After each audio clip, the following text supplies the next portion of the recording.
welcome back, ladies and gentlemen, to the all new setup for the Mac Blue Reviews live stream and content. I'm your host, Mac, and we will be joined here in a few minutes by my co host, my boy, my brother from another mother, Ron, aka the Cinema Gallery. I sound a lot better than our last live stream. Before we did a live stream on Project X 2 weeks ago, I sounded like absolute like death and everything like that. Still getting over something, but I'm still feeling a lot better. So if you saw my Instagram, got a brand new PC, got a new setup. We are live streaming right now on Restream, and just want to test out the stream setup, everything, just make sure everything's going good and everything like that.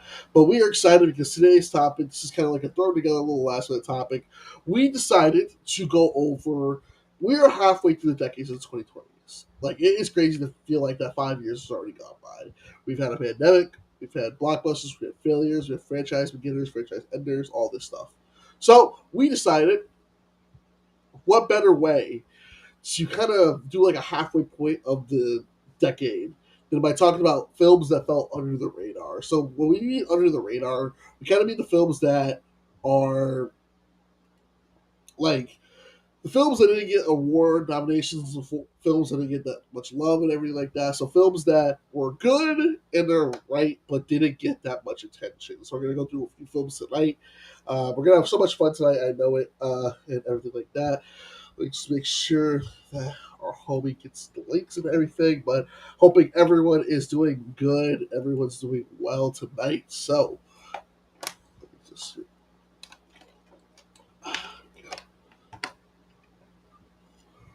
yes, and also as we're going into the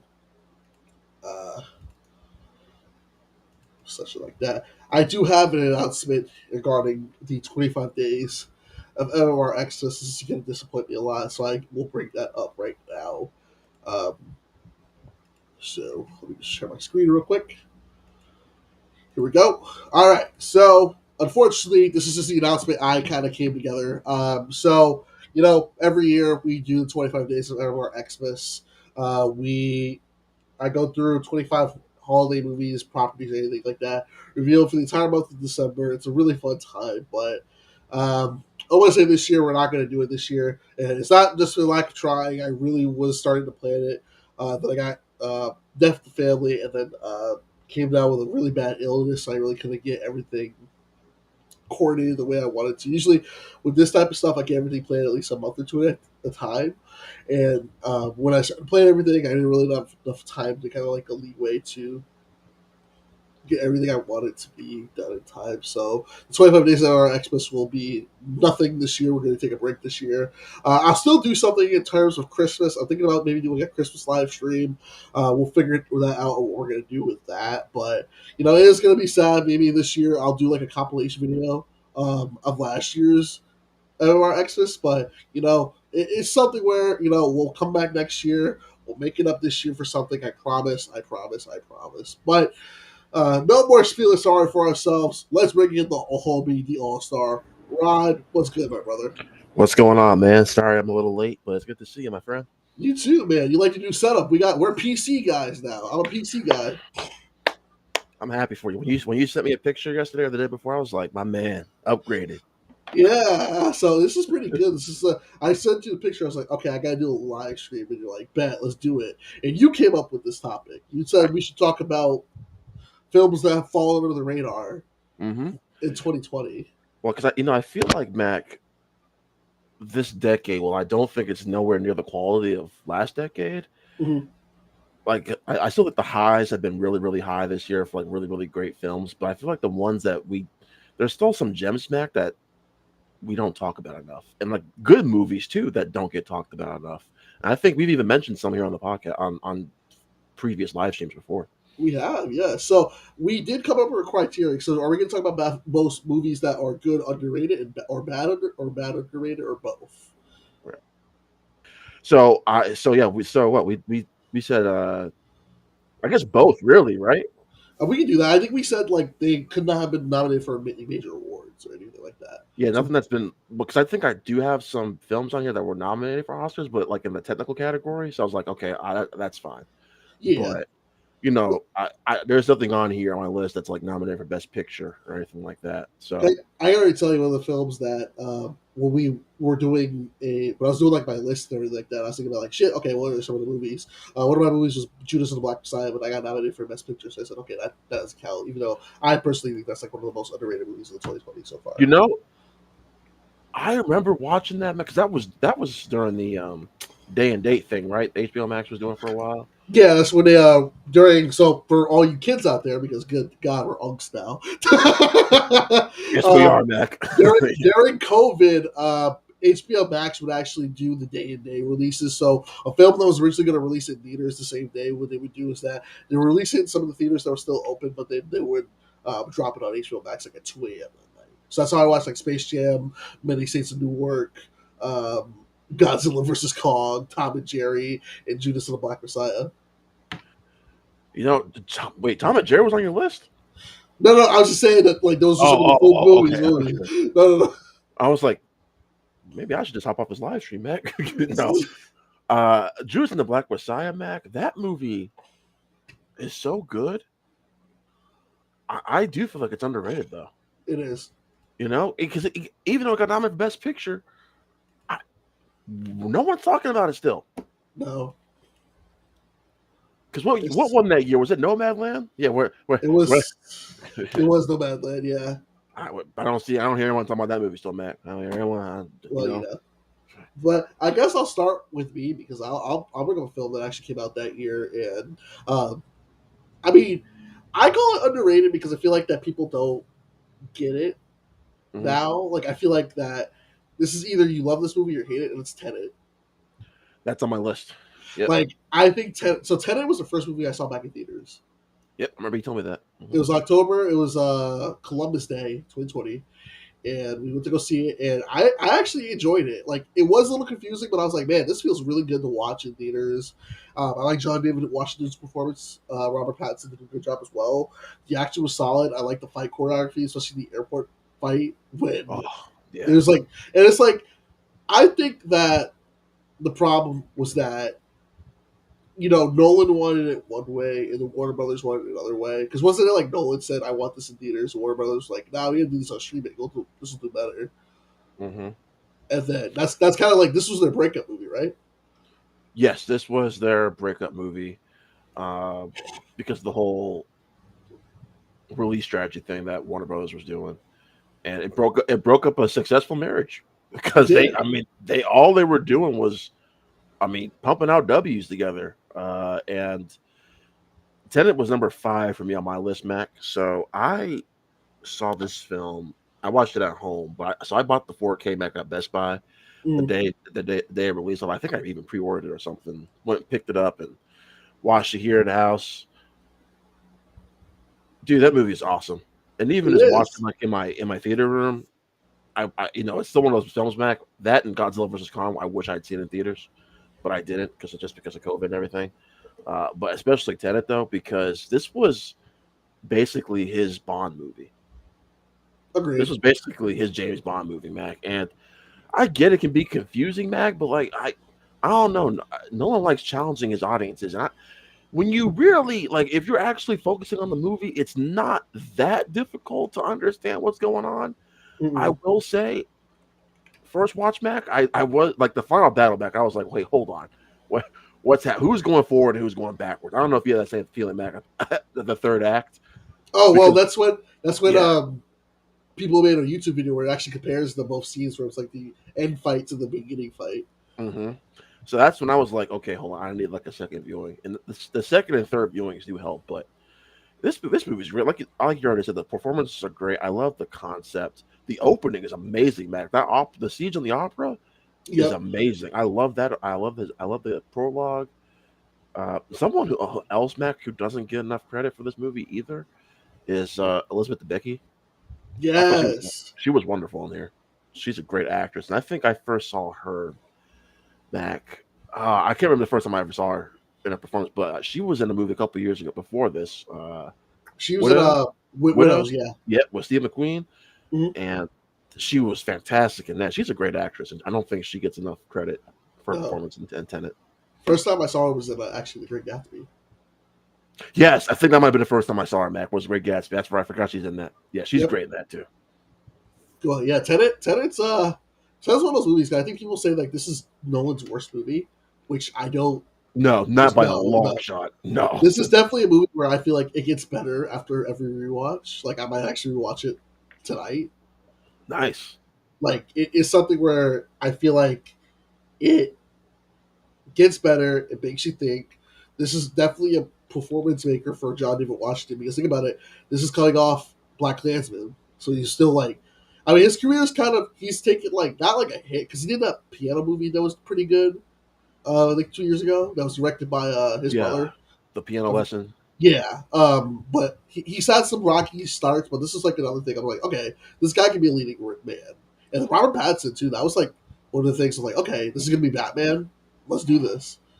You know, my favorite scene in the entire movie is just like acting wise is when the reveal happens of who he is and what he's about to, what he's about to do, and just I was that. confused about that a little bit though. I'm still trying to figure Gotcha. out that way. But just that conversation between the two of them at the end, Mac, it was tugging at my heartstrings. I was like, damn, Oh, yeah. And I will admit though, I like the ending to the movie, like the final shot. I don't know. I was satisfied then unsatisfied, Mac. At the end of the day, though, it's a great movie. I mean, people need to support. The ending, I was like, could have used a little bit more, but I don't know if we had gotten any more, Mac, it probably would have been too much. So now I before we go to your next film, yeah, we know Nolan is always one and done. He's like, I don't want to do sequels. Do you feel like going back to this world, the Tenet could work for a sequel, or is this good as a standalone? I absolutely 1000% agree because like you can even bring Robert Pattinson back. This is true. I mean, just given this the timeline of everything. Unfortunately, Mac, we're never going to see that Tenet sequel. Oh, um, that's right. Yeah. because it is a Warner Brothers film. Now, I will say this though, I will not be surprised if one day down the line, Nolan is in the running for a James Bond film. Uh, Although I don't think he wants to do another IP after Yeah. Batman. No, Yeah. I think he's all IP out. So Hmm. I feel like Nolan would be a good choice for that, but I definitely feel like he wouldn't want to do that. Hey, we got the Denis Villeneuve Bond film coming though, Max. So I mean, that's gonna be great. Oh yeah. So what's your film you got? I had 10, Mac, because I thought we were doing a top 10. Um, See, I wanted to so do a top 10, but I felt like I was like, you know what, I like a free flowing discussion because okay, I kind of brought up some of the films that were just kind of through the 5 years marks. Like I'm like bringing up on Google, Wikipedia, okay, my Letterbox. But if you want to like do your 10, we can do that. But I'm just gonna like kind of name off some films too because they might intertwine what we talk about. okay. So I'll just start from the bottom of it, but didn't quite make the top 10. I because I know you and I have talked about this film before. I can't remember when we did it, but The High Note with Nicole Kidman and Tracy Yes, Ellis Ross. good movie. I think it's Yes, actually a very entertaining movie. it was because I think this was just one of those that went straight to digital, and no one watched it, Mac. I, Unfortunately, I think so. Was it like 2021, 2022? I thought this was 2020. Oh, yep, No, 2020. It came out premium video on demand May 29th, 2020. mm-hmm. Because I watched this with my mom, and we were both like, "This is really good." And this is it weird to say this, Mac? This might be Tracy Ellis Ross' best performance of her career. Like, she's really good at this movie. Well, everyone's like, stop trying to like run away from you got singing jeans because your mama. So it's like Right? do a movie about like singing, and it's like everyone's like finally. But honestly, I kind of agree a little bit too. Yeah, it's like she's really good here. It's just a feel good dramedy, Mac. You know, there's some good music. The performances are great. I know you can't stand Dakota Johnson, but I thought she was great here. Yeah, it's just I don't dislike Dakota I know. Johnson I'm just messing with you, because Mac. it's more of like she movies like this. I think that's where she shines the most because like I think she's more of like an indie actress than like a major Hollywood blockbuster How actress. many times have I been telling people this, Mac? I've been saying this for freaking years, but no one listens to me. But finally, Mac, Mac has some common sense, and he says it. But yeah, the music's great. Who was the guy who played a love interest in the film? Was that Kevin Harrison Jr.? Yes, and they tried to have this awkward, crazy, stupid love twist with the whole mom scene. I'm like, nah. It's not quite Crazy Stupid Love here with that twist. I don't know if you've ever seen Crazy Stupid Love, Mac, but Oh, they it's been a tried. minute. Yeah, it's the twist in that was Emma Stone is Steve Carell's daughter in the movie, right? And she's Ooh. dating Ryan Gosling, who Ryan Gosling's helping Steve Carell get back out in the market after the divorce. Anyway, they tried to have this whole little twist there with Kevin Harrison Jr. being the son and everything. And I was like, whatever. But yeah, just a feel good dramedy, man. Good time. Which is funny because I looked up what Kelvin Harrison Jr. did next. This man was Chevalier in that Chevalier movie, the violin movie. I don't think I didn't get around to see that. And the director Nisha Ganatra, she would later go on to do the newest Freakier Friday. So this is her first film in 5 years. Oh, did you ever see Freakier Friday? No, but I heard good things about it though. I did too, and it's on Disney Plus now, so I might give it a watch one week. But I liked it. I liked the music in the Hideout. It was just interesting seeing Ice Cube. This man just pops up everywhere. Well, this is his best performance ever because War of the Worlds also came out, Mac, and Fuck! It's you? you. It's you? What?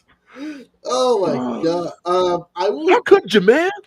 I'm gonna do the next movie. I will say that this has a soft spot for me because on the podcast, this is like actually the first film that I got to see early from a screener, Nice.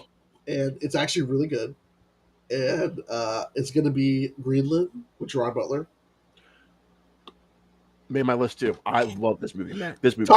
Talk about a disaster movie with heart. Like, first of all, I love Gerard Butler, and I think he's been on like the best run in the last like 7 years because we've had. I like Geostorm. It's a guilty pleasure. I like Den of Thieves. I like Den of Thieves 2. I like Plane. I like Plane was fun. Plane was fun. Yeah, Plane. You know what? Ever since Olympus has fallen, I feel like he has really just gotten on the streak since then, Mac. He's found what works. Yes, and it's like I like Greenland because Greenland is like a really good cast too because it's got him. I'm gonna mispronounce her name because it's the girl from Deadpool. What's her name? Marina McCartan. Yeah. Thank you, big yes. And then they got like freaking King Batch in here for like 3 minutes. I forgot King Batch was in this movie. There's a thing coming out too in January, right? Yes, Mitigation. No, migration. I want to say mediation. What's happening? But it's pretty much the plot of it is that there's a meteor coming. It's like this big ass thing. His name. What was his name? What was his name? Oh my gosh! What was the name of? They named the fragment. I can't. Clark. Okay, I had to look it up. It's gonna hit the Earth. No one, the government didn't tell anyone. They said, "Yeah, good luck." But hey, Gerard Butler is fairly special because Gerard Butler's an architect. So they're gonna pick people specifically to go to bunkers in Greenland. But then, oh no, the kid is a diabetic. So you gotta take you. You gotta. Something happens to get split up, and they have to go. And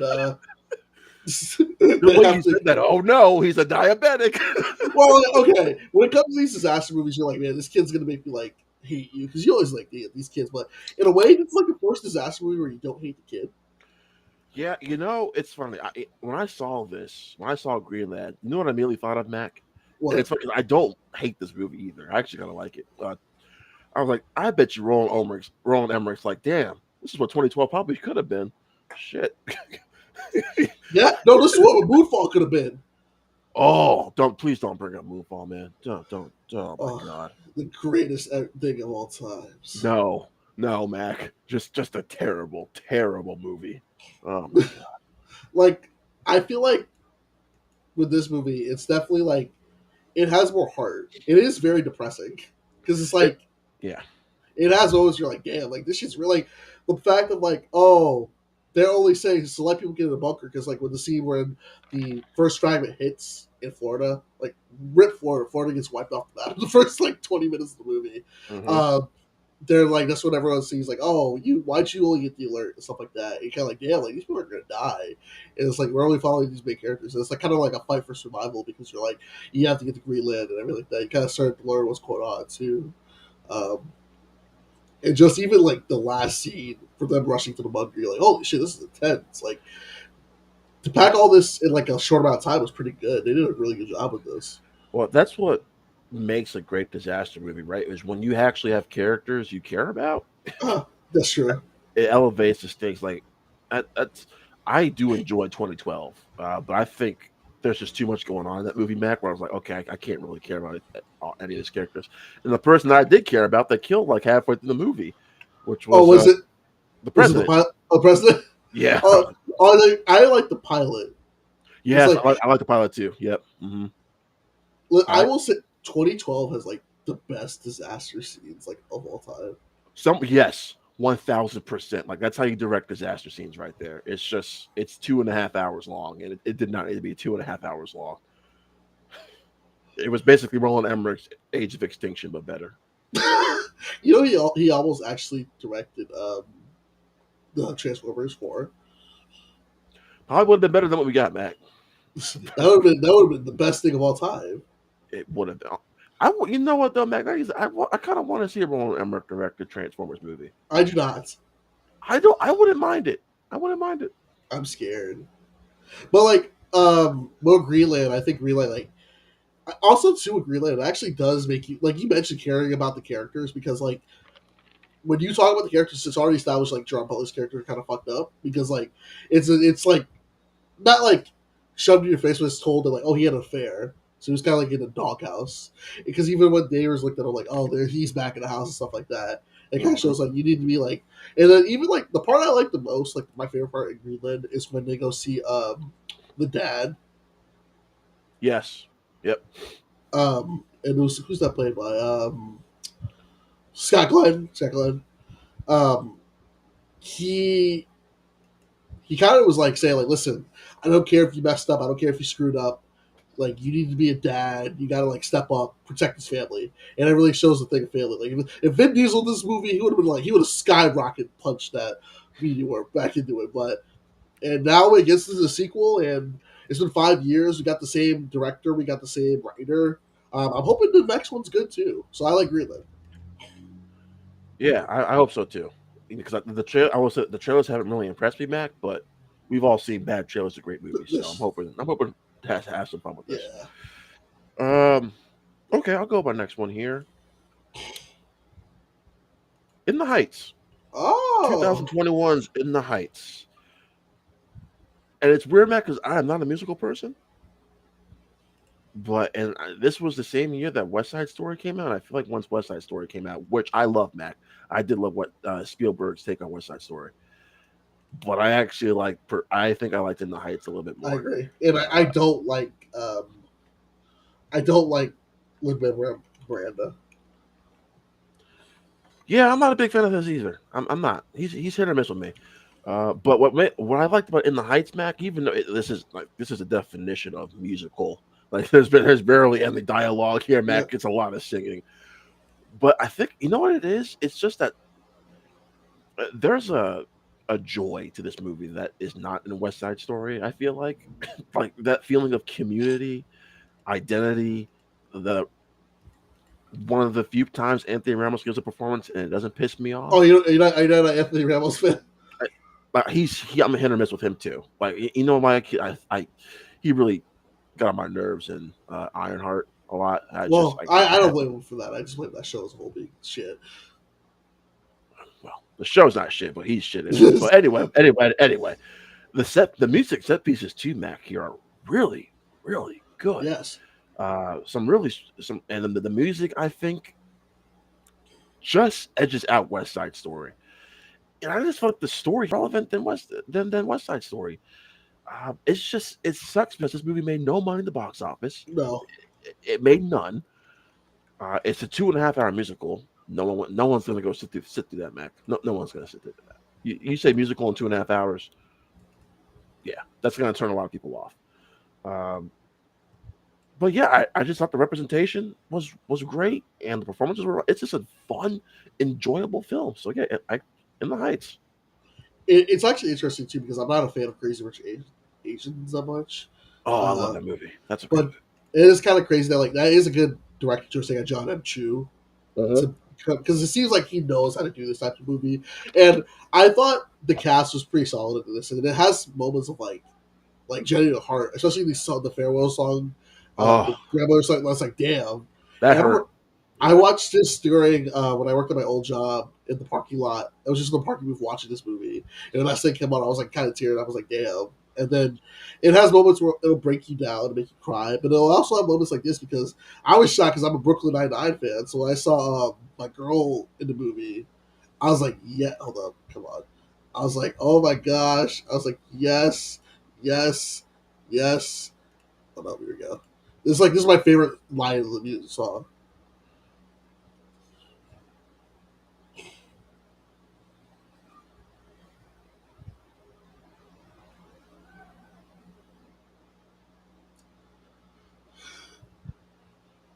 So I can't hear it, but Oh really? Damn it. yeah, I couldn't hear it. Ah, shit. Okay, I gotta fix that audio. She's like, I'm Chile Dominican. That's like my favorite song number of that whole movie. It This is was. like, Oh, go ahead, Mac. I'm sorry. I don't know, you go ahead. I was gonna say Melissa Barrera Yes, is amazing in this movie. Loved her. What happened to Leslie Grace, man? Did just the Batgirl just like shut her down? I I don't think so.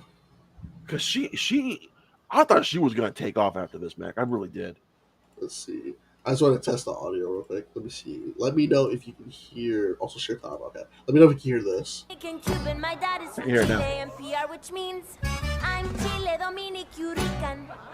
But I always say I'm from Queens. Hey! Hey, yeah, There we go. Yeah, I don't know. Like that's weird. Just like it has a kind like even when I saw every time I see Corey Hawkins in the movie, I'm like Dr. Dre for Straight Outta yep, Compton. It's like yep. when I saw what was it?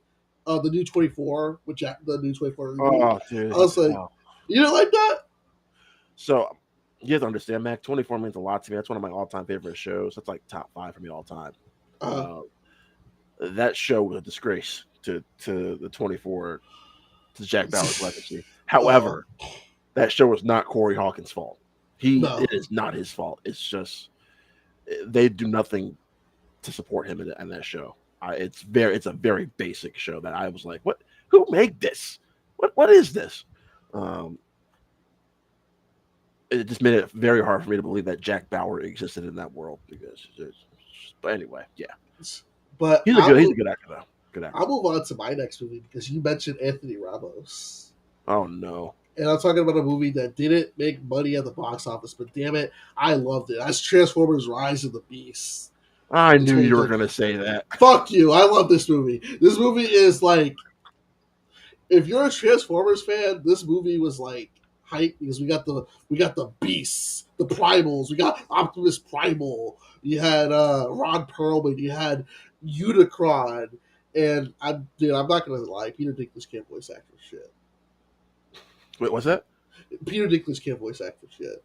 No, he's a terrible voice actor. I was like, damn, like, I don't know what this man is. I was like, damn, but Rise of the Beast was so much fun. Like, we got Peter Cullen back. I know he sounded a little rough, but he's older. But and honestly, it has some of the best human characters in the Transformers series because it has Anthony Ramos as Noah and Dominique Fishback as well too, which she was in there like.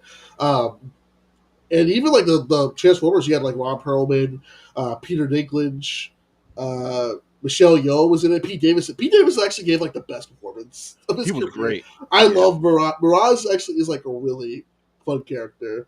What else we have? Coleman Domingo was Unicron of all people.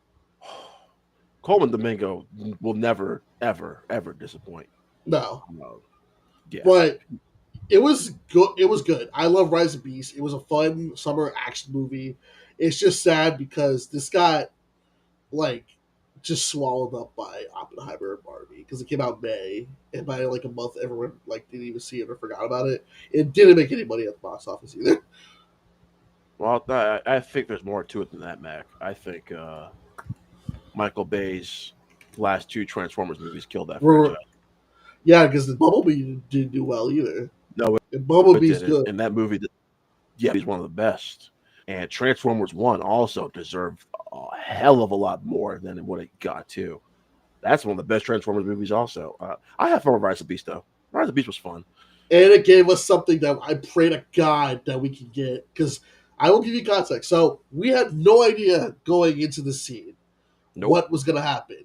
And it's just like, oh, is this Sector 7? And now I know, we know who you are. We know what's going on. So, like, keep in mind, my dad and I, big Transformers fans, but we're also fans of G.I. Joe. Now, we haven't had a G.I. Joe movie that's been good since Retaliation. We don't count Snake Eyes. Snake Eyes is a piece of shit. So, so bad. when we saw this, I nearly shit my pants.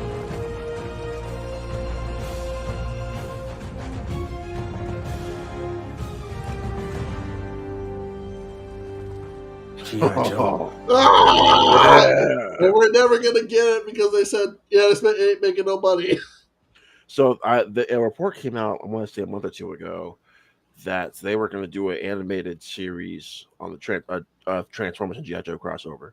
And it was going to be the same style and tone as Invincible. You know, I'd be down for that. I'm excited for that. I would love that. Honestly. But can you imagine the live action, like when the G.I. Joe movie came out in 2009 with Channing Tatum and Marlon Wayans? If that did well at the box office, it didn't do well critically. That movie was fun. I had fun. Can you imagine if we got that crossover with the Michael Bay? Mac, if we had gotten that movie like in 2011, if we had gotten that movie after Dark of the Moon, oh my, that movie would have made so much freaking money.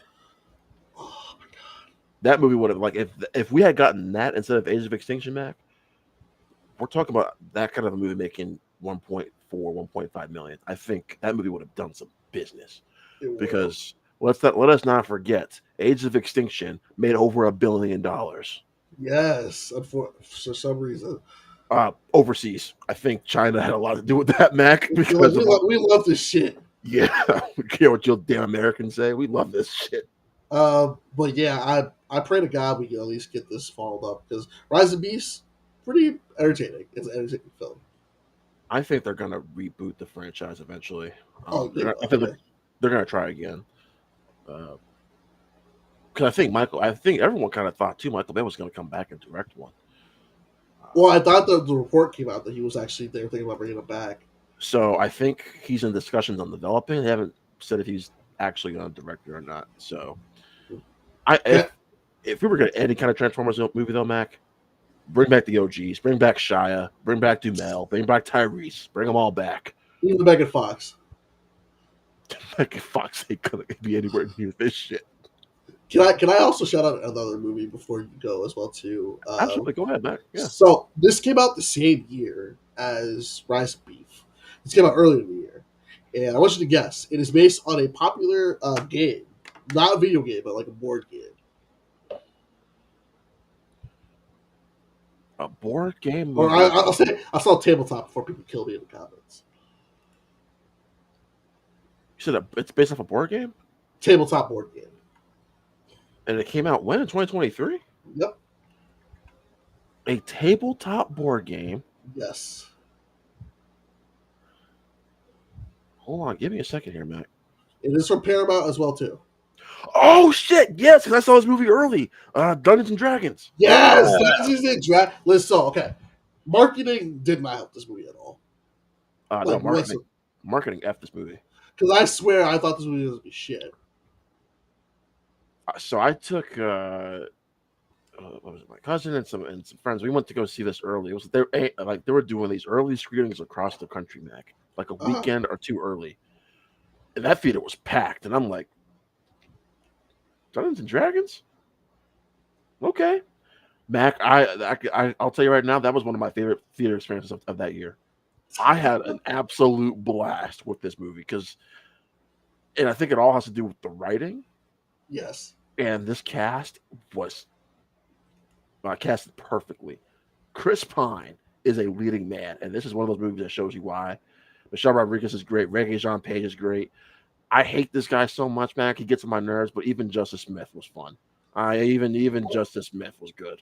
What I like about it is that the cast, like, they perfectly casted people based on, like, because clearly you can see that the writers have played D&D, or they know, absolutely, they know, like, the way it goes. They're like, okay, if we're gonna craft these characters based on these archetypes that you use for a campaign, we have to get the right characters. Like, casting Michelle Rodriguez as like Olga, perfect casting.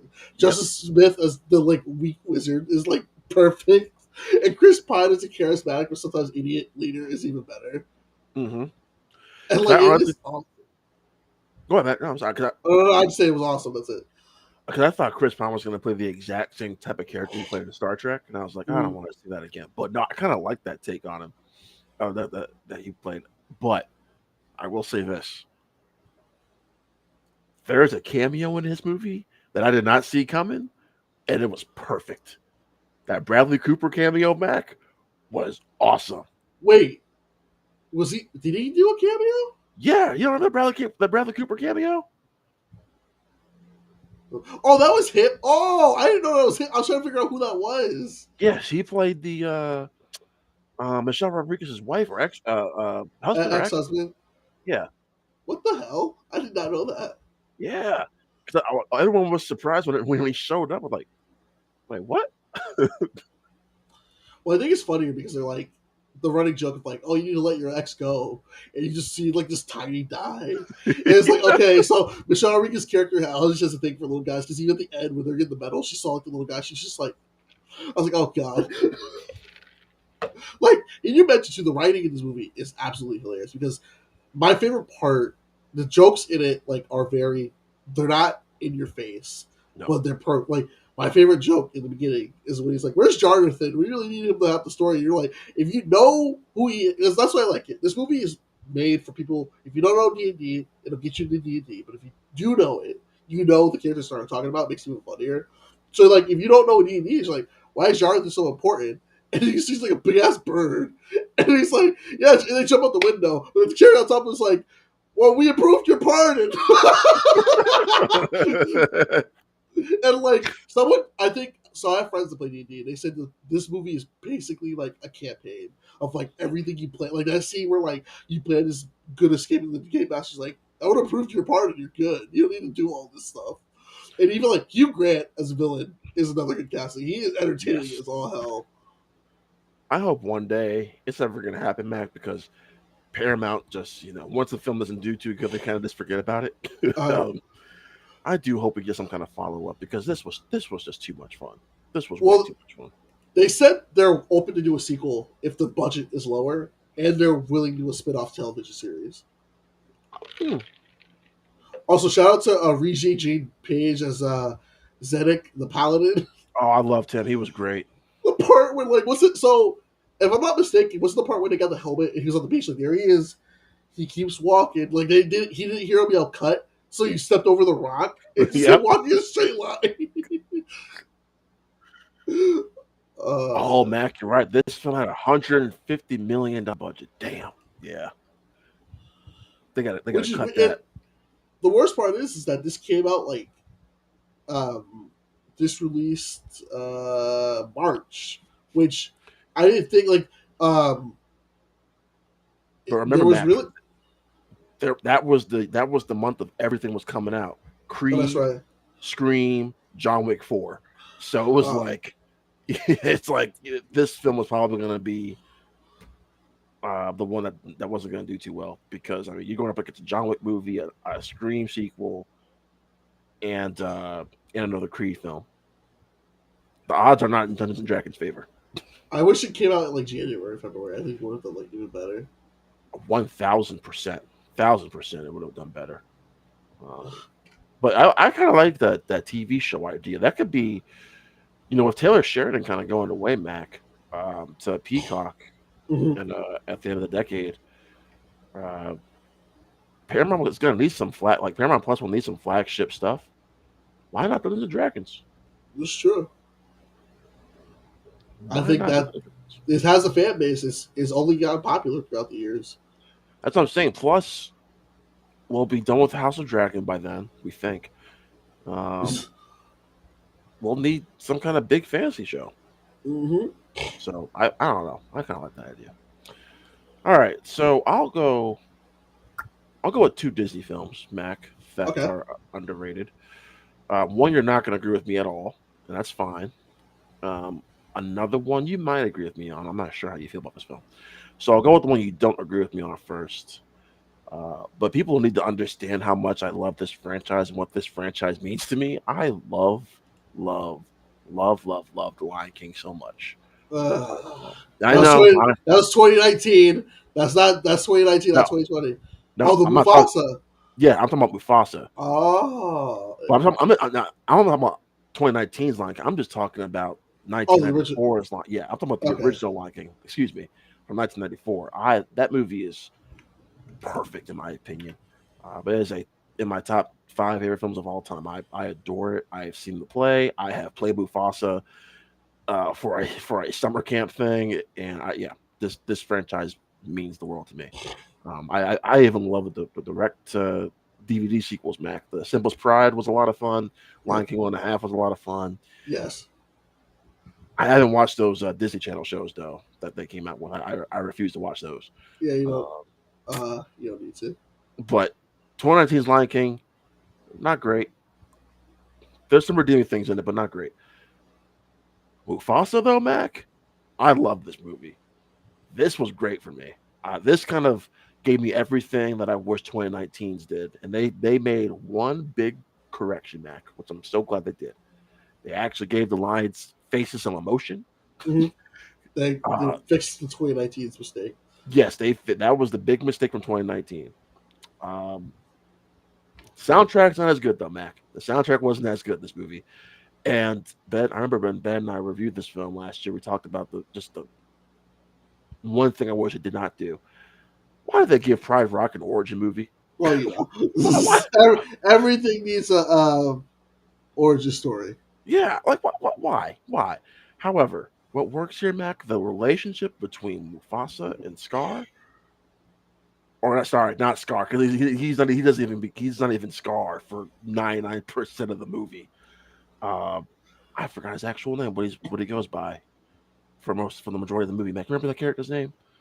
Let's see here. The new Mufasa movie. Yeah, I got it. Taka. Oh Jesus Christ! Maybe he's Yeah, like, yeah, this name's stupid. I'm Scar now. yeah. So, but yeah, speaking of Kelvin Harrison Jr., he voices Taka in this movie, and I This is think right. him and Aaron Pierre did great voice work here. Uh, Sarabi was great here, kind of joining our little ragtag group on their little journey. It's a classic Disney adventure, Mac. And I don't know what I'm a Disney shill. Kill me, sue me, whatever. I don't care. This was kind of just taking me back to the days of like when I was a kid watching Disney films and just enjoying the classic Disney adventure. Is it predictable, Mac? Do you know where it's going to go when the movie starts? Absolutely. But I had so much joy and fun watching this. And the Mac, I didn't think visually can get any better in 2019. Watching this on IMAX screen, I gotta tell you, the visuals here are great. I thought the soundtrack was kind of poor. The score, though, Mac, was great with some fun, neat little callbacks to the original film too. Mhm. And once Rafiki joins in too, Mac, with the rest of the group, I had a good time when Rafiki came in and joined. Now, I will ask you with Mufasa. Do you feel like it elevates it because 3 months before James Earl Jones did pass away, so this movie is kind of dedicated to him? It did add a little bit of that to it, absolutely, 1,000%, 1,000%. And I think too, Mac, what I loved about this also was it didn't have the strongest opening because it opened up the same weekend as Sonic 3. So there's kind of there's a little bit of competition there, but I like how once word got out that this was actually pretty good, Mm-hmm. it ended up making more money than I thought. Mac, it made over 700 million worldwide, which I know that it didn't make what the original Lion King did, but I don't think any of us expected it to hit those numbers again. Um, yeah, this was just a fun time, man. I don't know. I have a soft spot for this movie. This like I said, this franchise means a lot to me, and I had a really good time with Mufasa. And also the kind of going back and forth between past and present with Pumbaa, Timon, uh, Kiara, and Zazu. I thought that was kind of fun too. So that was there's a lot here to enjoy. I thought. I just noticed like this movie was up against like very just bad advertising because it was like, why are you doing a Mufasa prequel? And Yes. that's why everyone was like, when they first announced it, I was like, really? And that's why I thought like, oh, this is going to do well. Yeah. I remember when on the podcast when this got announced, and I were like, why are they doing this? Although I was excited because I'm a big Lion King fan, but my thing was, Mac, why are you releasing this the same weekend as Sonic 3? What are you doing? Yeah, there was and that was bold. They're like, we'll be Sonic 3. Yeah. I don't think it did. No, Although I think it made more money than I thought it was going to make opening weekend, though, that's for sure. But there is a sequel coming out to this too, Max. So I'm curious if they're going to do a sequel to. Like, you can't really tell any more stories before Simba's born. sure, yeah. So I guess so. Maybe they'll actually take the Simba's Pride storyline and make that and turn out live action. Which there's potential there, Mac. I don't know how you feel about that. But there's potential there to do something kind of cool. I don't know. Depending on if Barry comes back to direct the Mac, which I don't think he will, but if he comes back, I'd be kind of happy. Yeah, it's like he has to come back because you can't really have. I can't see anyone else really doing this. And then the other Disney film, Mac, I want to mention from Pixar was Elemental. I got nothing against Elemental. I haven't seen it, but Okay. I've heard good things about it, and I feel like people were overblowing, saying this is a bad movie. It's Mac. This is not a bad movie at all. This is no, Soul's better than this. I was going to say this is the best Pixar film of 2020. Soul's better than this, but I had a really good time with this movie. Animation wise, Mac, this is one of Pixar. I feel like Pixar just gets better and better with each of their films, Mac. Mm-hmm. But from an animation standpoint, this is a gorgeous film. And it's their first true kind of rom com. I know they said Toy Story 4 was kind of like a rom com, and it kind of is with Woody and Bo Peep. But there's a really good romance here between our two leads. Ember and oh my God, Wade. I think our two leads are called.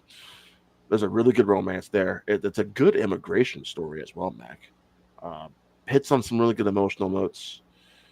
And again, like Mufasa, Mac, not a strong opening, but once word got out that this movie was actually quite good, people just kept going out to seeing it. But marketing wasn't great. And Mac, you and I both know Pixar when this film came out was not on its No, was not in a good place. But I'm glad that this film has finally found its audience and people are going out to see it. I hope we get some kind of sequel, but if this is just a one-time thing, I'm so happy we have it because Elemental truly is, Mac, one of Pixar's best. now we're getting hoppers next year. Lizard. That movie's either going to surprise me or annoy the hell out of me. I don't know what to expect from that film. I feel like it's going to be both. Yeah, you might be right. But I'll go with my next movie. Dude, you know I'm a Nicolas Cage fan. Oh, I feel like I know what you're going to say. This is a movie that when I heard the concept of it, I was like, this is everything I wanted. Let's just make a movie about Nicolas Cage and just how bonkers he is. And let's say have it be a meta comedy about him as an actor. And let's call it The Unbearable Weight of Massive Talent. Okay, not the film I thought you were going to talk about. I thought you were going to mention Pig. Okay. Oh no! That's also that is an honorable mention. But Unbearable Weight of Massive Talent is a film where I definitely feel like it should have more love. Like I remember when I saw it with my dad. My dad's like, I didn't like it that much. I'm like, you don't get it. You do not get it. This movie is definitely a fan. It's both for people who love film and for people who love Nicolas Cage. Mm-hmm. And I don't want to say like this movie like helped start his comeback tour. It kind of did help a little bit. Like it was already starting a bit with Pig and everything. Because Pig came out before this, right? Yeah, and Mandy. But this one was a lot because this actually got a lot of buzz during like the award season and stuff like that. Or not really. Well, it should have. I thought it should have got some stuff, but it got a lot of great reviews. It did. Yep. This is probably Pedro Pascal's best role too. Pedro Pascal's hilarious in this. He plays like a Nicolas Cage super fan, and he's so freaking funny. So funny. But the plot of it is pretty much Nicolas Cage playing a fictionalized version of fictionalized version of himself called Nick Cage, but it's like NICCAGE. And he's like, he's not on his luck. He's like not who he was anymore. And he gets invited to like Pedro Pascal, his birthday party. He's like, I want you to come be at my party. Let's do this and that, everything like that. And it ends up with like the CIA being like, hey, your buddy's a drug dealer. We need you to go undercover. It just like becomes like a spy movie. But like it's funny because it's like Pedro Pascal's like super fan. So like, you don't know if he's like crazy enough like that because there's like a secret room and it's like this damn shrine of Nicolas Cage, and he sees his character from Face Off. He's like, "Are those my golden guns?" He's like, "What do you think? It's grotesque. I'm getting 20,000 for it." That movie, because I was late to the party with Unbearable Weight of Massive Talent Mac. That movie surprised me. That movie really did surprise me. I had such a good time with it. I just love their chemistry. It's good. It's so good. Like I want just another movie with those two doing whatever. I don't care what it is. Like isn't there kind of like a Harold and Kumar vibe with those two? It does. Yeah, that's what I kind of was thinking when I watched. I was like, there's a Harold and Kumar vibe to this that I would love to see more of. Yeah, the writing is great too, and like you said, perfectly. It's a film for film lovers, for Nick Cage fans, and just fans of just good entertainment. This was a lot of fun. And it gave us the best meme of when they're driving in the car and they're high off LSD, and it just like Pedro Pascal's just giving that shit eating grin. It's just like that big ass smile and stuff like that. It was awesome. There's someone in this movie I'm forgetting about. I was like, they also were pretty good in this. Who was it? Is Tiffany Haddish in this? Yes, she is. Yes, her and oh, what's the guy from Neighbors? What's his name? Oh, is it Ike Barinholtz? Yes, I love Ike. Ike was fun. Yeah, her and Ike were great together. Yeah, this was a fun movie. Neil Patrick Harris is in this too. Yep. He plays his agent. Yep. God, And yeah, like, oh, this is don't forget too. He has an imaginary friend of himself. It's Nick Cage. So much like they deep fake Nick Cage's face. I'm like a younger Nick Cage. I love this fucking movie so much. I do own this movie on DVD. nice. So I love it. It's definitely like if you're a Nick Cage fan, if you love. Also, there's a running joke of Paddington to be like the greatest movie ever. The greatest movie of all time. Yep. Yeah, which I love Paddington. The third one was okay. But I still haven't seen that third one. I gotta watch it still. I definitely think that this movie is it's a really fun time. But yeah. All right.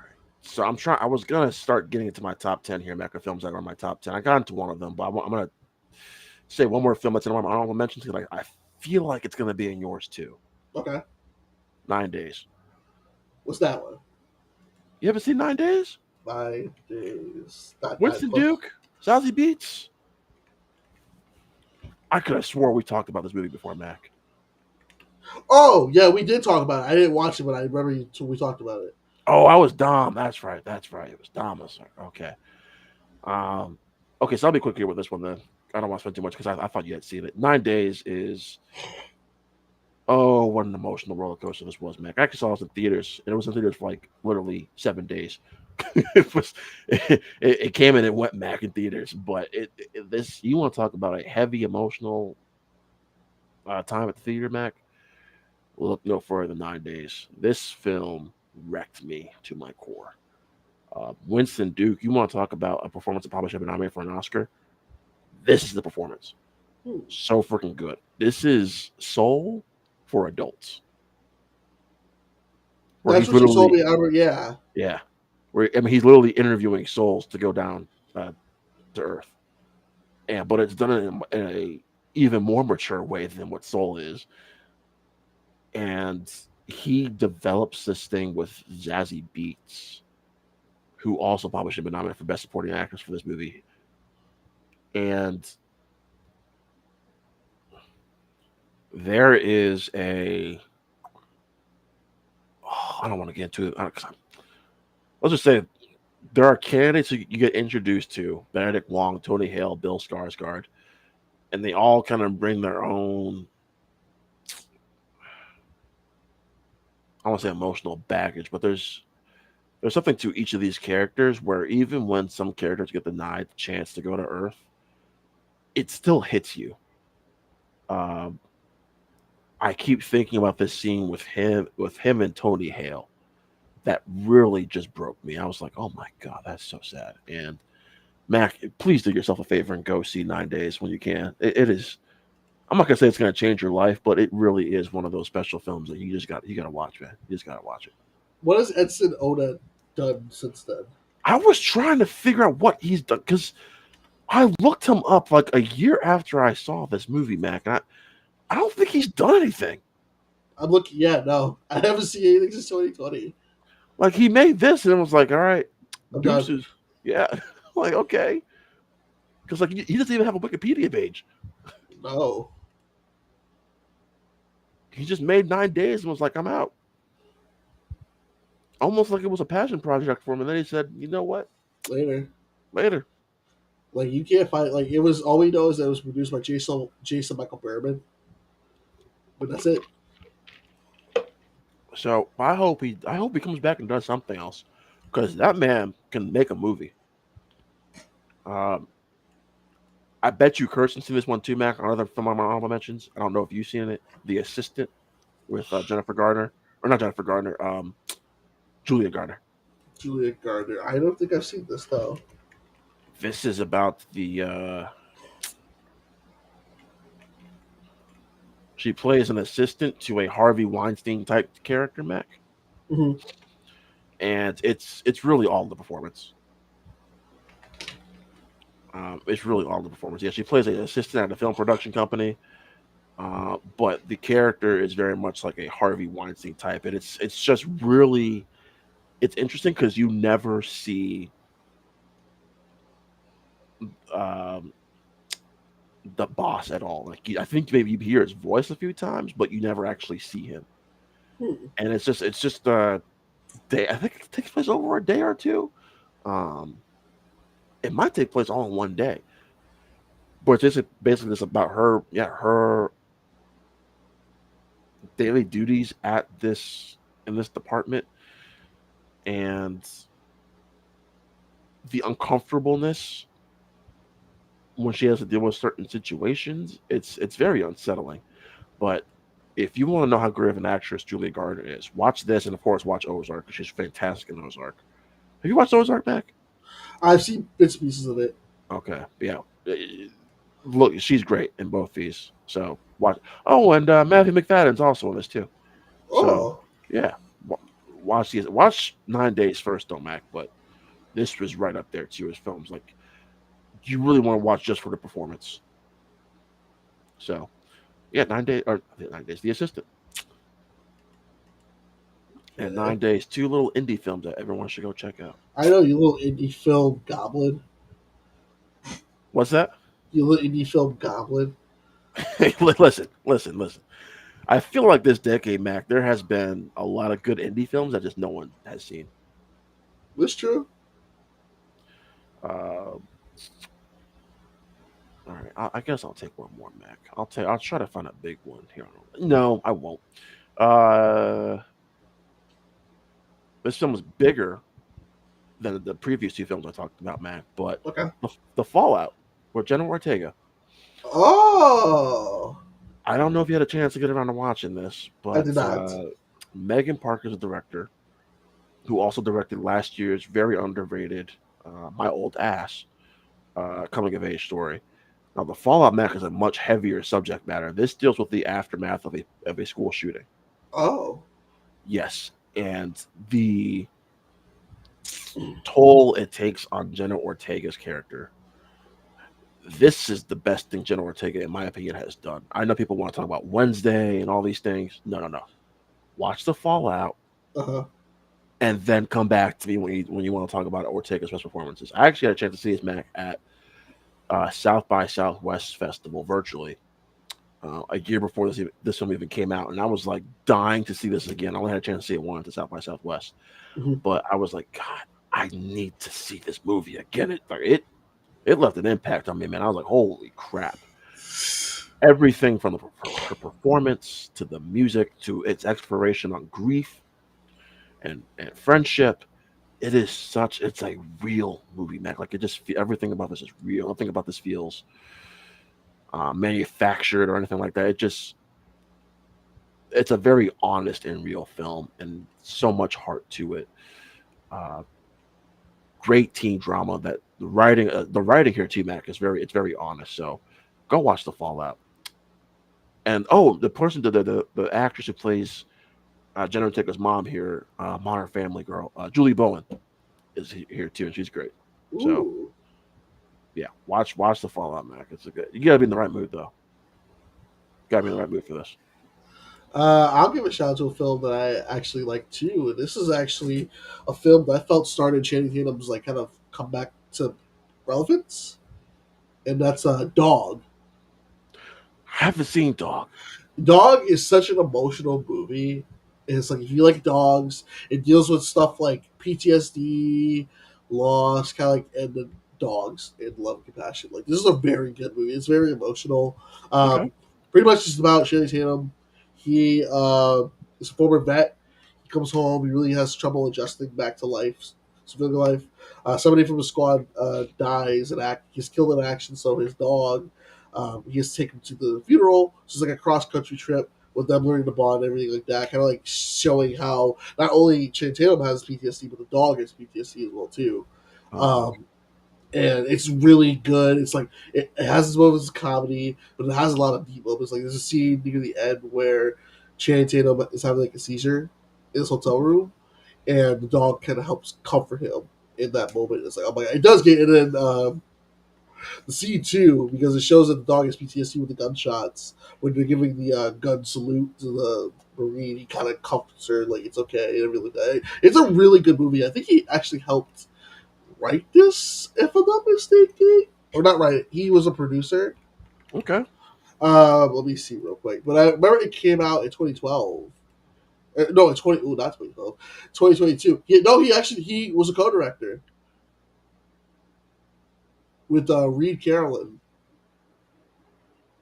Dog. Okay. Uh, 'Cause I thought you were gonna say you said Channing Tatum, but first thing I thought it was Roofman. So oh no! Well, it's crazy because this was like his first starring role in the minute. Because remember he had the cameo of Free Guy. that cameo was so freaking funny. Oh my god. But this is his first role. He had a dog. Then he had Last City. Then we had Magic Mike, The Last Dance. We don't talk about that. Flying to the Moon. Flying to the Moon. Deadpool. Blink Twice. Fucking man was the English dub in Demon Slayer. Yeah, he's had some good films come out. I enjoyed Blink Twice. What was that other one you mentioned too? The Lost City too wasn't bad either. It was entertaining, especially like you see the cameo of him in Bullet Train. And Mhm. like, what the fuck are you all filming this at the same time? Just said, cross over to the other set, we got you. I think my favorite performance of his might still be he was great in Logan Lucky. I like Logan Lucky. Yeah, he's Foxcatcher Mac. He is just Oh, that's a great movie. yeah, he is so great in that movie. Like Channing Tatum really is that guy, Mac. You're like, oh, Channing Tatum, and then you watch him, it's like, God damn, this guy's good. I love this motherfucker. I just watched Roofman like a week ago, and I was like, God damn, he got me again. And then here's a movie that's underrated because I think it's a bad movie, and that's Lightyear. Yeah, I didn't love Lightyear. First of all, the timeline makes no sense. So is this like supposed to be based on the toy that Andy got, but it's a movie, so it's a Yes. Okay. Yeah, so this is yeah, no, you're correct. Yes. I was gonna try to explain it again. I was like, no, Mac already explained it perfectly, so I'm not even gonna try to screw it up again. Um, I'm surprised you like Lightyear. No, I didn't. I thought okay, I thought you were Oh mentioning it. no! Okay, This was such an unnecessary movie, and like I remember, like everyone was like, "What's the point of this?" And I think Pixar thought this was going to do better than it did. Which yeah, it they thought a lot of things. did. That movie was a mistake. And like it had a weird Zurg is actually they did. You've noticed that they've done two twists with Zurg. Like in the second one, he was his dad, but then this one, he's like it's him in the future. And it's him in the future. So they tried so much to interstellar this movie in the first half too. I'm like, what is happening here? What is going on?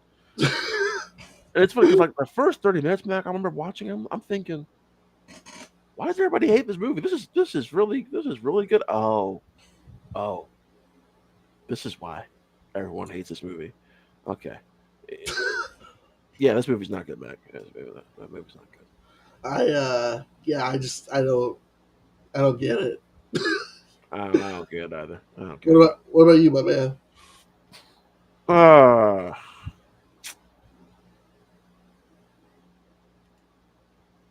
let's go back to the action rom for just a second here. Action Okay. rom com Mac, a movie that came out. This was last year. Yeah, last year. I got a chance to see this like 2 months early, and I think the studio thought they had a massive hit on their hands, Mac. Mhm. And this movie kicked off the summer, and it made nothing. This movie made absolutely nothing, and it's a goddamn shame. And it's from the guy who made Bullet Train, Mac. Our guy, David Leitch, is the Fall Guy.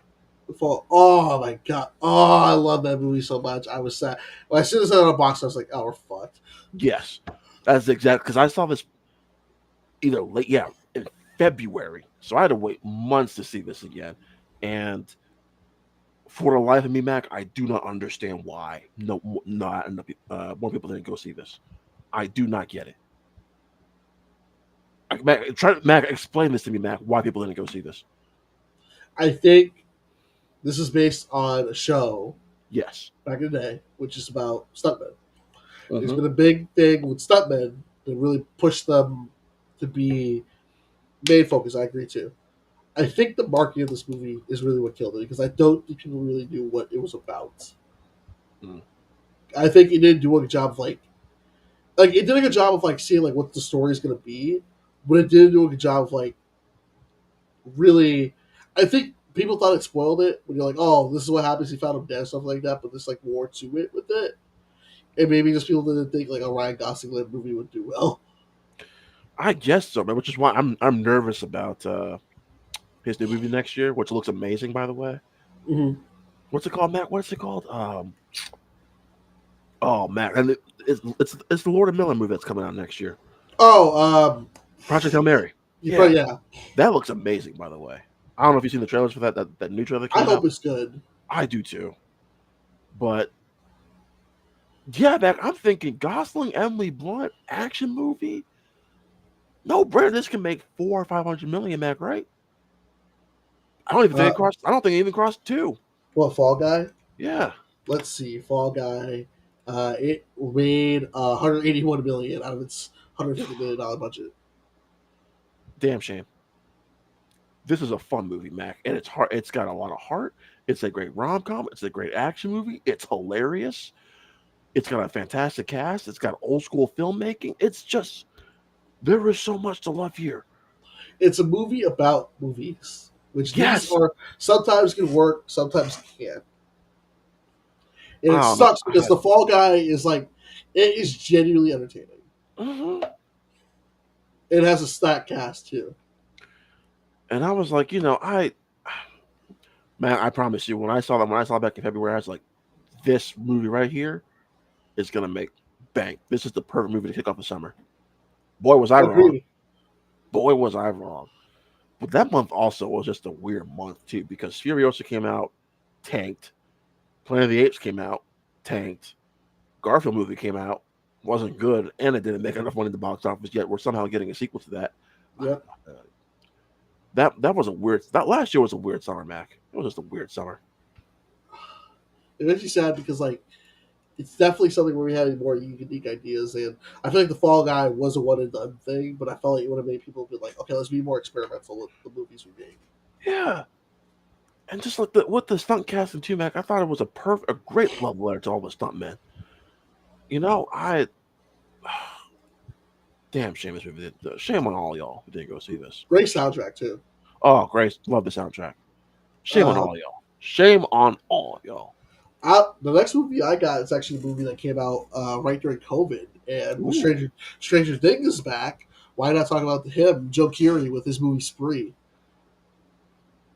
Mac, that movie is so damn entertaining. It Oh is. my god. It's disturbing, but it's entertaining at the same time. I fucking love this movie. Mm-hmm. Um, it's one of the most like unique takes on the screen life movie genre I'd say, because it's something where so pretty much it follows Joe Keery. If you know Joe Keery, he is from Stranger Things. I forgot who he plays in Stranger Things. Oh, he's Steve. I'm sorry, I don't watch Stranger Things. I haven't seen it in like a while. But he wants to become a streamer, like we all do. So he does all these stuff. Not true. He wants to become a YouTuber. He wants to become an influencer. So he tries all these things throughout the years, and shit doesn't work. So he goes, "Okay, I got something that's gonna work. I'm gonna start killing people." And just make it just like okay, fuck it, why not? And there's so it's just it's told in a view of one day, multiple screens. He does like Uber driving, but I think it's called the Spree app, and it just goes absolute batshit.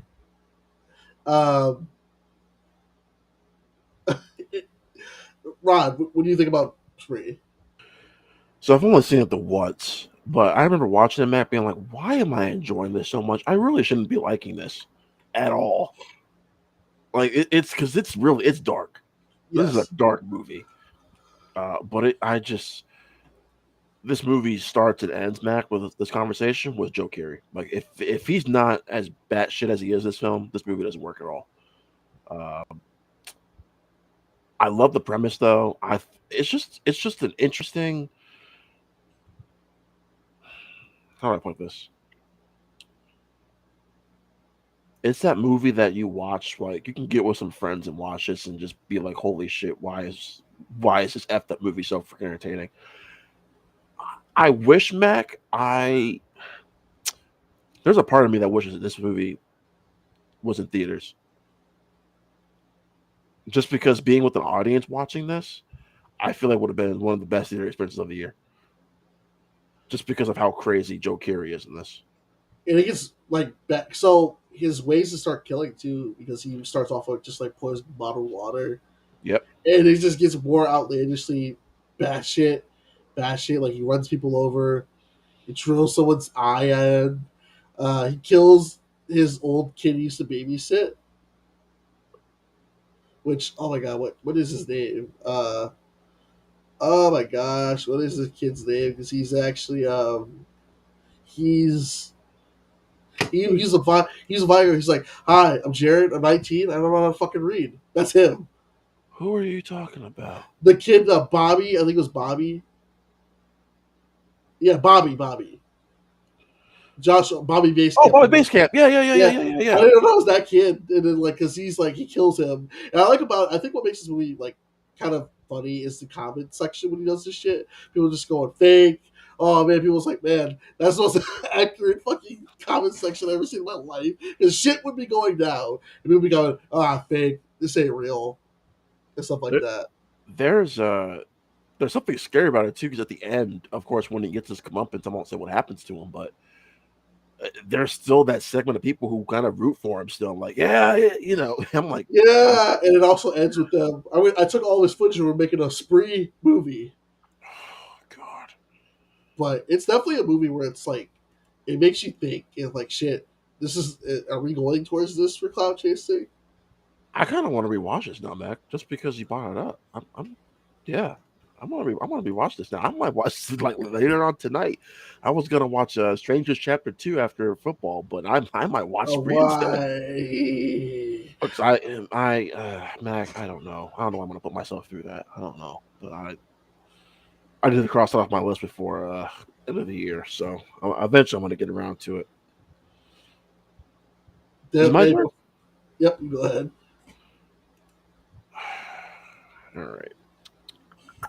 What do we want to talk about, Matt? We want to talk about another indie film. Let's go a little bigger here. I bet.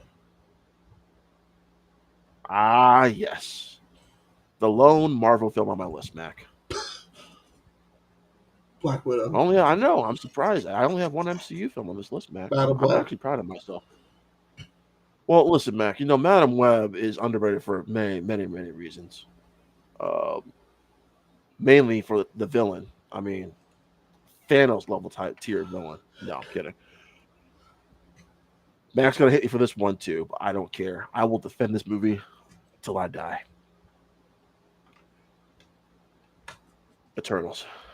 let's sit around and talk about Eternals. Yeah. Put your hand up, Mac. That's right. That's right. You say nothing. You don't say nothing for the next half hour. No, I'm kidding. It's what's funny, Mac, too. This is actually Ben and I's most listened to MCU episode on our podcast. Still, What is it? like people, it's the our Eternal spoiler review we did. This is still our most listened to MCU spoiler. Because people MCU. trying to figure out what the fuck happened to that movie. Yeah, and it's interesting because it was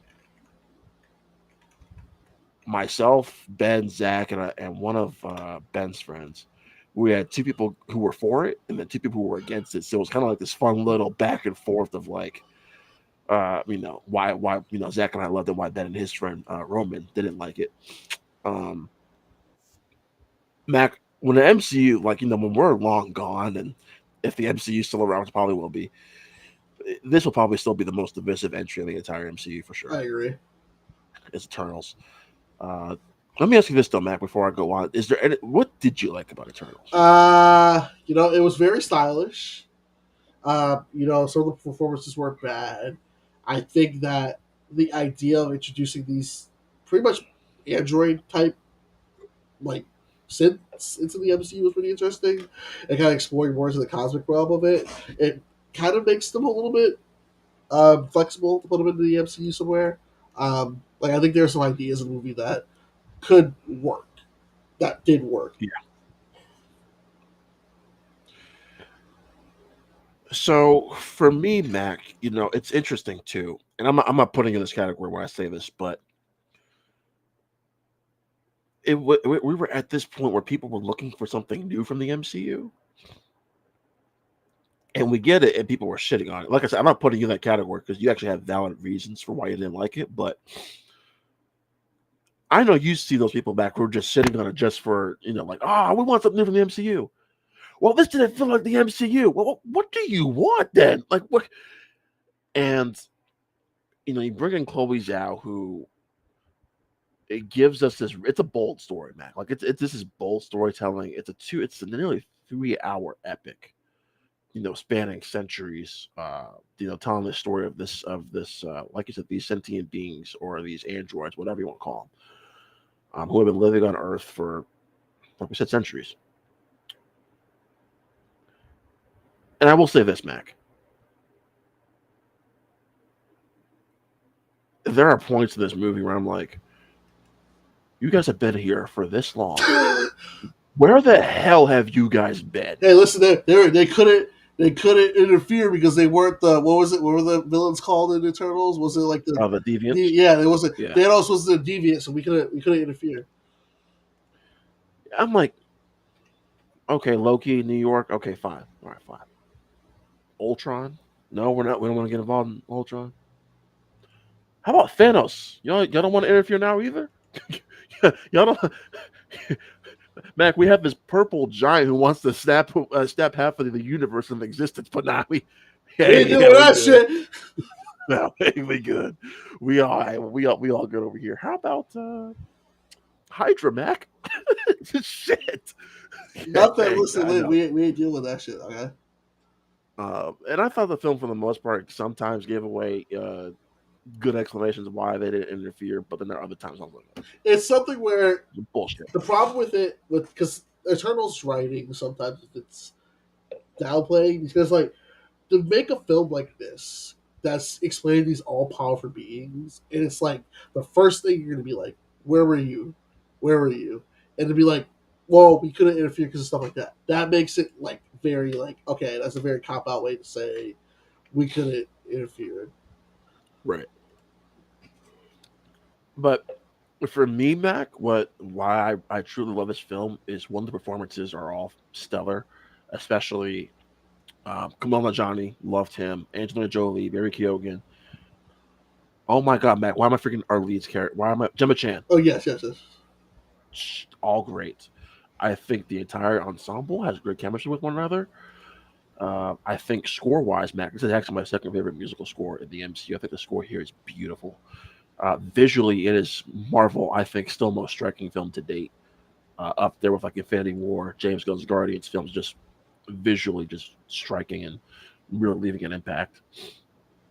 I actually like kind of the whole getting the band back together aspect of it, Mac. And I do feel like over time this film will win fans over, but I still think Mac, like it's going to be divisive for like most of Snyder's comic book films. It's just going to end up. It's just going to be divisive till the end of time. Um, and I think they do bring up here, Mac, also some really good themes of like free will. Mhm. Kind of those, there's this conflict with the Eternals of with that whole free will thing, Mac, of do we save the Earth, do we not? And I love that internal struggle between all of them. And I wish there were more conversations like that in the movie. And too, Mac, this film gives us the giant middle finger at the end with its ending because I feel like when Feige does his reset, Mac, we're never gonna get the resolution to that ending. There's a fucking kidnapped from Earth.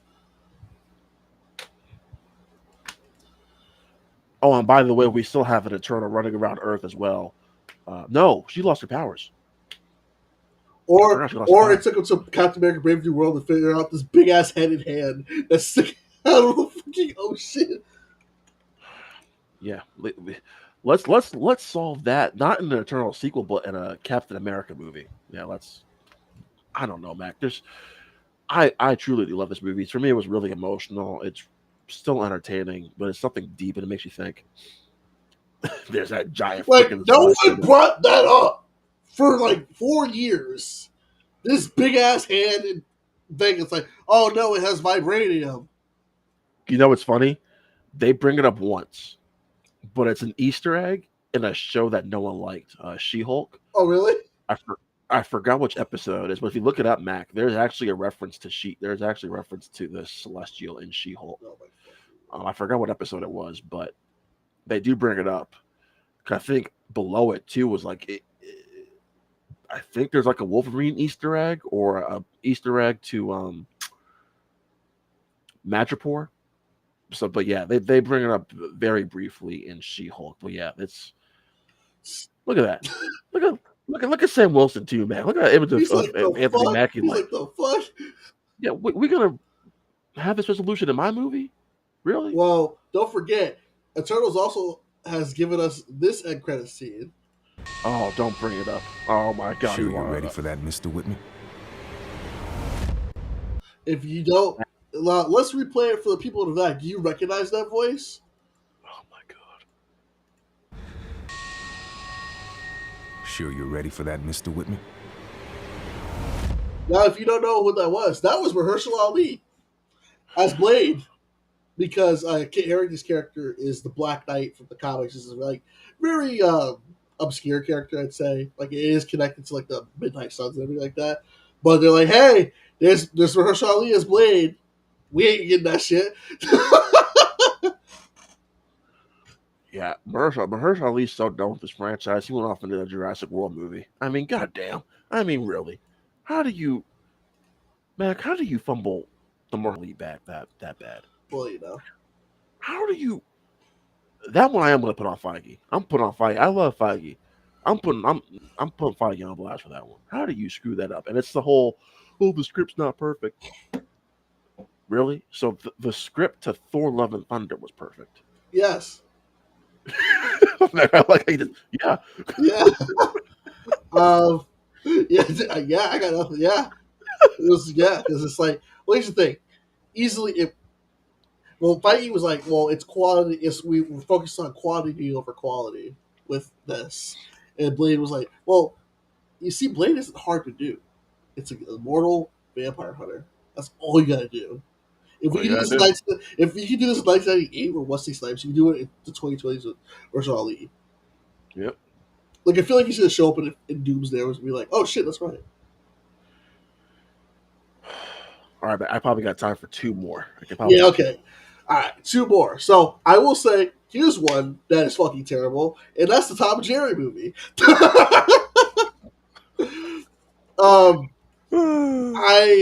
This movie is just fucking terrible. Like this is part of the HBO Max's like the same day streaming. So I watched this at 2 a.m.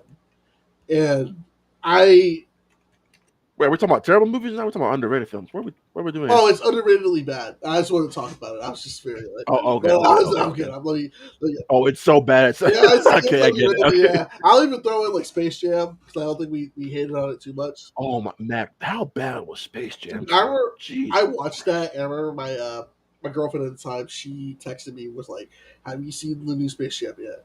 And I go, "No," because I had just woken up.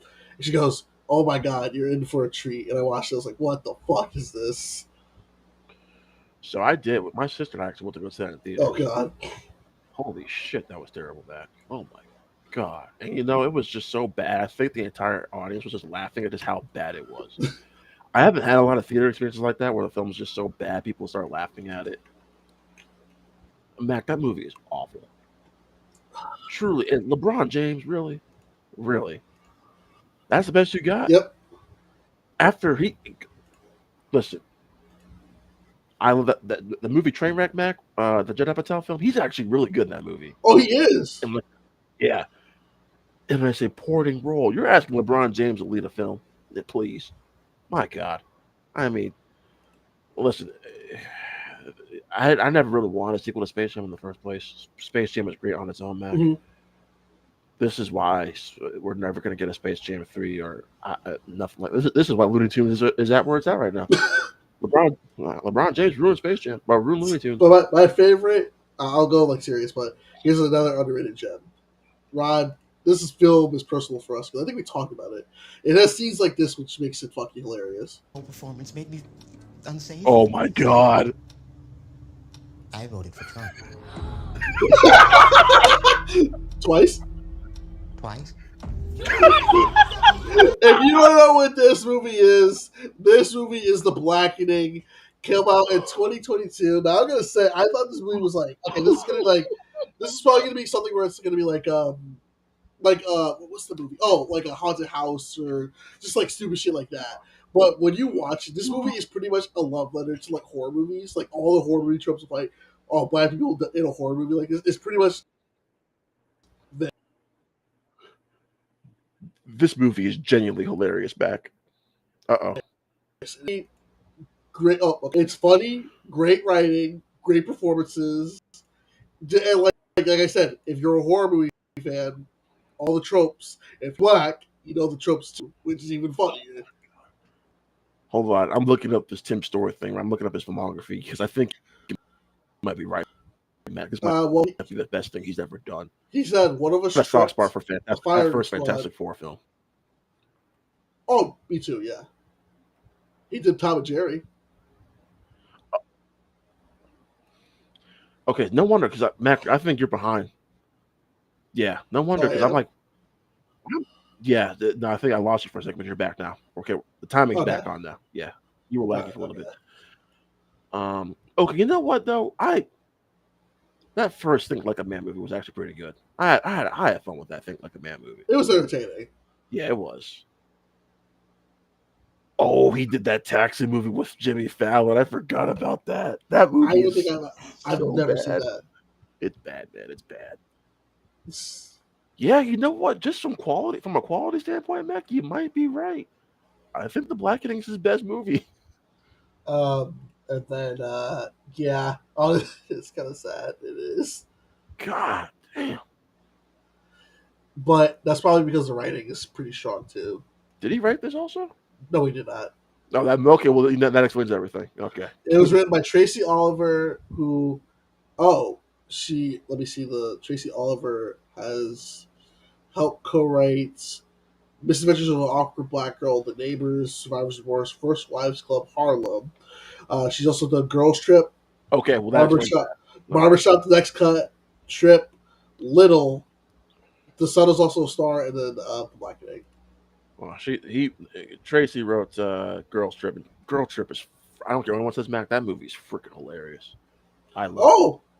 Also, the Dwayne Perkins, the co-writer, he was Jamil in One of Them Days. No way.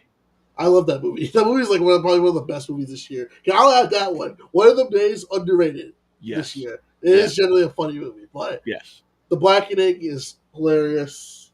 I like the poster. We all can't die first. You know what's funny too? I think after that prologue, I think none of our main characters actually die in this movie. I think No. they made it up. I mean, there is a funny joke because they're like, "Do we call the cops after this? Like after the whole thing happens?" Mhm. And like the cops, they call the fire department. They all get sprayed with a hose. I was like, okay, at least they didn't call the cops, but that it has a great cast. I like the Jermaine Fowler. I like him because I watched Superior Donuts with Judd Hirsch. That's a good show that was back on. So him as like the off the him saying like I voted for Trump twice Vice. because it's like they gotta play this game. It's like what's the most black? And I think one of the questions is like name all the black people that were on Friends. Mac. Yeah. Okay. I don't know. I don't know if we can do this on YouTube or not, but oh my god, can we please do a watch along to this movie? Oh my, please, we Blackening? got to. Yes, we got to do it, Mac. There's ways to do the watch along. We would just have to do like a timer with it, but we could do that. I'll be down to watch the Blackening. Dude, we need to do it either in December or the first thing, like first part of next year. We got to do it, Mac. No, that'll be fun. Oh yeah, but Blackening's good, and then I'll throw in. I said one of the days of this year. That's good as well too. But That's a Ron, good I think that's actually getting a sequel. What's that? One of them days. Yes, it is. I think it is. Pretty sure. Yeah. I'm excited to see what it'll be like. You know, because I heard, comedies are weird, man. Because like I think that's the most subjective genre there is comedy. Uh huh. But I just kept hearing how this movie is one of the most funniest films I've ever seen and all this stuff, and I was like, okay, no, this movie was genuinely hilarious. I would love. Hopefully, we get it sooner rather than later, Mac. Too. Yep, it got announced in June, and the sequel was announced, and both Kiki and SZA are coming back. Good. Star, so good. All right. But what you got, Rod? So I'll also mention a film from this year as well, Mac. Big Bull Beautiful Journey. Not a lot of people liked it. This is the Colin Farrell, Margot Robbie rom-com. Oh yeah. I had a good time with it. In fact, it'll probably be in my top 10 films of the year. But I'm a softie. I love rom-coms, and this was kind of right up my alley. So I remember Ben told me too, Mac, because like you're gonna like this. I was like, then I ended up liking it. So I just want to shout that out real quick. Man, I just realized, man, I didn't get to everything in my top 10. Oh well.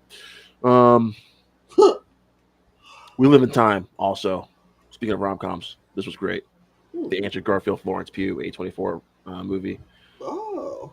Mac, watch this movie. This was one of the best films of last year's We Live in Time. Damn shame it didn't get nominated for anything, but this was great. I will end with which Dakota Johnson film do I talk about? I'll go with Daddy-O. I was gonna say Cha Cha Real Smooth, but I think I've talked about that movie enough here on your show before. So I'll talk about Daddy-O. This film actually premiered at TIFF, I want to say in 2023. Because I remember Darren reached out to me when he saw it, and he was like, "You're gonna love this film." I was like, "Okay, all right, looking forward to it." And it came out the summer of last year. So Daddy-O, Mac stars Dakota Johnson, Sean Penn, and it's basically set in a taxi for an hour and a half. But it's the writing and the performances are so freaking good. It's basically like Locke, but with an extra person. With the Tom Hardy movie, Mac. I don't know if you ever saw Locke with Tom Hardy. Which one was it? Locke, Locke, pretty sure. Yes, it's basically Locke, but with two people. But the conversations they have, Mac, you want to talk about like real, raw, emotional films, look no further than Daddy-O. There's some genuine moments in this movie where I was like, oh, wow, I'm surprised they went there with this. Like, it's just some really deep, honest conversations about trauma, having some good emotional vulnerability, especially from Dakota Johnson. This is the best I've seen Sean Penn, Mac, in years. And I'm talking about this is before I saw One Battle After Another. But he is so good in this movie. I was like, I can't remember the last time Sean Penn was that great in anything. Probably. I actually rewatched Milk the other day. I think That's my favorite performance of Fizz. Honestly, ever. Yeah. But yeah, it tackles, trauma to a point where I was like, wow, I'm getting choked because this reveal about Dakota Johnson's character happens near the third act. And it's like, whew, it takes you for a ride. No pun intended there, but it's this really honest, raw film about life, Mac. And about two strangers who can have these real honest conversations. And it ends in a place where I was like, I'm glad I saw this in theaters. And the more I thought about it, Mac, I'm like, this film is going to end up being one of my favorite films of the decade. And again, it's weird to say about a film that takes place basically in a taxi for an hour and a half, but it's an honest film, Mac. So I would watch. You got to be in the mood for it, but I would watch it for sure. So that'll be the last time I mention is Daddy-O. Okay. Hey, but these are some of the movies that, like, what do you think about 2020 so far? Before we end up, do you think this has been, we started off rocky with COVID, but we've kind of bounced back a little bit, or do you think it's been evenly kind of, I think everything's been kind of even. I think there's been a lot of great Mac. I also think there's been a lot of crap this decade as well. There's been a whole lot of crap. And you mentioned already one of them, like Tom and Jerry. Oh my God, what an abysmal, just god awful garbage film. But like these underrated gems, Mac. I think there's more to it though. Back to that though, I think we're in this place with movies right now where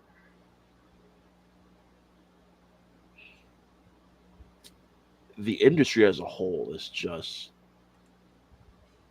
I wouldn't say in a state of flux, Mac, but it's just we're not casual moviegoers are not going to go see these underrated gems because one, the theater experience is expensive. It's expensive to go to the movies, Mac.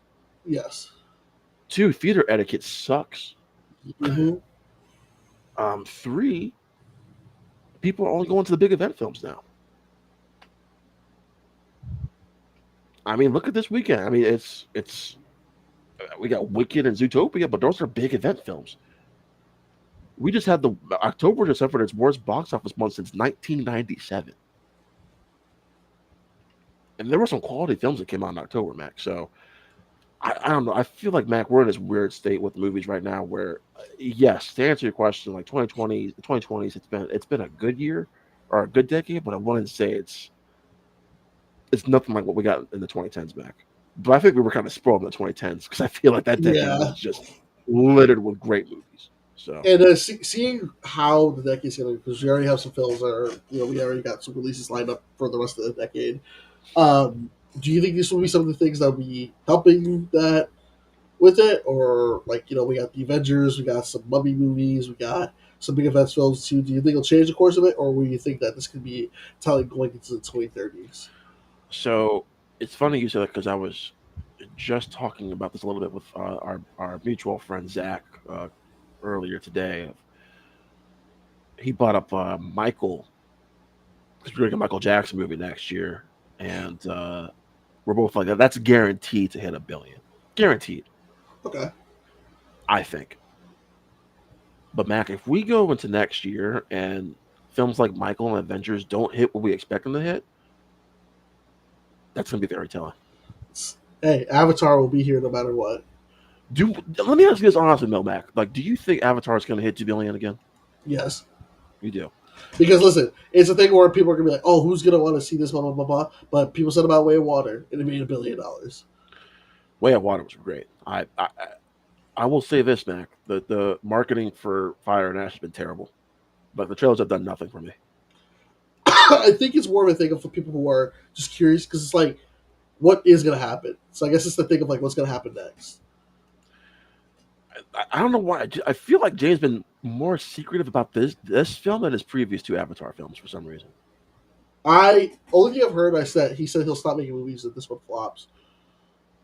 That makes me believe that if this film really doesn't hit $2 billion, he's gonna stop making these films. Well, I mean, it depends, because I don't know if he's filming any of the other ones yet. No, I don't think he has. He hasn't. I think he has the blueprint, like the idea, all laid out for 4 and 5. But I feel like 3 has a definitive ending. But there's also set up for some more stories. Like if this film is successful, Oh, which makes me believe we're finally going to kill Jake Sully off. Thank you, Jesus. My God. nah, Sam Worthington needs work. Man, listen, these films are keeping his career alive. So, And Clash of the Titans on Xbox 360. oh Jesus Christ, man, don't bring up those awful movies. Oh my God. Oh God! But this has been Saturday night as we hit 8 o'clock. We want to thank you all for tuning in. We got more live streams coming. Don't worry, I'm going to be upgrading some more. We're going to have a new desktop. We're going to have a new camera soon. Probably some more lighting and stuff like that. But I think this has been a good first stream. Quality came out good. Streaming everything was pretty good. I was testing it out. Things pretty good so far. But Rod, where can the good folks find you at? Oh well, first of all, Mac, thank you once again for having me. These live streams are always fun to do with you, man. This is great, especially when I kind of like have, it's like a chill Saturday, man. I'm trying to get away from all the Thanksgiving shit that's going on over there. I'm glad to be coming on here and doing this with you, man. It's always a pleasure. Uh, Awesome. but yeah, you can find me in Cinema Gallery. That's my Instagram handle, or you can find myself and my amazing friend Ben on the Infinity Film Podcast. We release episodes every week. This week, Mac, we have a new episode coming out. We talk about Sadie Sink and her role in the MCU, and we react to some of the internet's interesting top 10 lists. So that should be that. That was a fun one to do. And next week, Mac, we got this big Thanksgiving hangover episode. We have a bunch of films we're gonna be really talking about, reviewing. So that should be a fun one as well. So lots of fun stuff in the back of it. Oh, and then Mac also will be taking part in our little Avengers Doomsday series we got coming out next year. I know Mac will be a part of a couple of those, so that's gonna be fun. I'm excited. Yeah. But yeah, like I mentioned too, 25 Days at Marvel Xbox, we're going to take a break this year, but we'll probably do something for Christmas time. Next month, Yeah. we're going to live stream and I'll talk about some our favorite holiday movies or something. I don't know. I'll figure it out. But make sure you subscribe to the podcast, subscribe to the channel, leave a like, comment down below what you want to see for the next live stream. But until then, I'll be back. This is McRod, and I hope you have a good Saturday night. Peace.